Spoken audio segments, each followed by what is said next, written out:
Hi, my name is Chase, and we're going to start with penicillin, the first antibiotic, discovered by Alexander Fleming in 1928.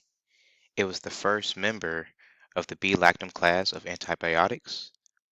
It's also effective against a wide range of bacterial infections.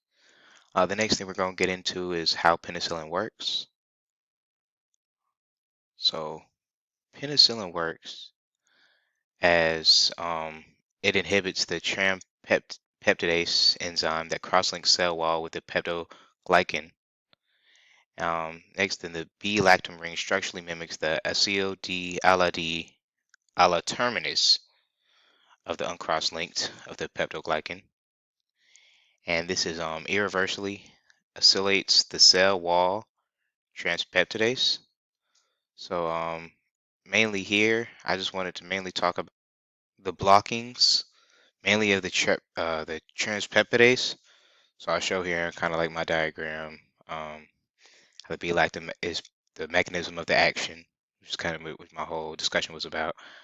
ABX is free wall synthesis, kind of shows you the diagram here, shows how it mimics the D-ala structural mimics, and mainly how it blocks the transpeptidase activity that interrupts cross-linking and cell wall synthesis.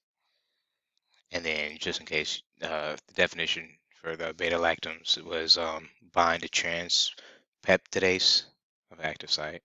So it shows that right there. So the next thing we're going to get into mainly is penicillin and cell permeability. Here.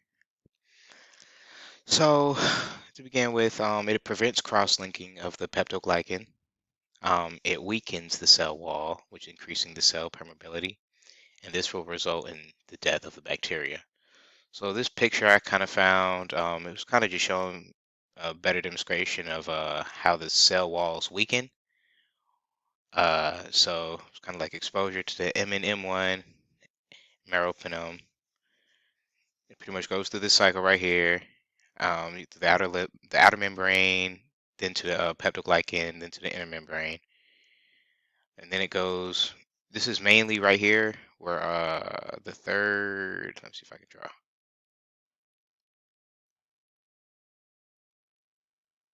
Right here, kind of like the step where the final step where it breaks, and that shows kind of how it weakens. The next thing we're going to talk about is bacterial resistance to penicillin. And so overall, the bacteria have evolved over time to prevent penicillin from entering the cell. Oh, mechanisms to prevent penicillin from researching the transpeptidase enzyme, and it reduces efficacy of penicillin in certain populations of bacteria. Just kind of gave a picture from the CDC of how bacteria and fungi fight back against the antibiotics. If you really wanted to look into it, germs develop a new cell process. Then the germs change or destroy. Germs restrict access by changing the entryways of limiting the number. And then the germs get rid of the antibiotics using pumps. And then the germs change the antibiotics target so the drug can no longer fit and do its job. So it's kind of like a good picture that it showed about how to do that. The next thing I wanted to bring up for my next slide is oh, hard to move me. The enzymatic inhibition mechanism of penicillin. So mainly what that's about is so irreversibly acylates the transpeptidase enzyme. Then it prevents the enzyme from functioning. So it inhibits cross-linking of the cell wall of the peptoglycan. And right here is just another picture, really, that kind of just shows those steps right there of what I'm describing about the enzymatic inhibition. So here's the inhibition of bacterial transpeptidase by penicillin. It kind of shows it here. Destruction of penicillin, and then the inactivation of bacterial B lactamases of beta lactamase inhibitors.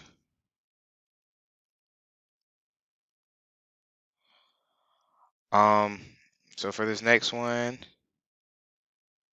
oh, I wish I had a better place to put myself, but I'm just gonna cover it. This is still the original. This is the modern, and this is really the breakthrough of the antibiotic. So the significant breakthrough in the field of antibiotics is a mechanism of action that has been studied and refined over time. Despite bacteria resistance, penicillin remains the most important tool in the fight against bacterial infections, and further research and development is needed to address evolving bacterial resistance. And this is kind of like how it was originally started. So, penicillin colony back in 1928 when Fleming first originated it.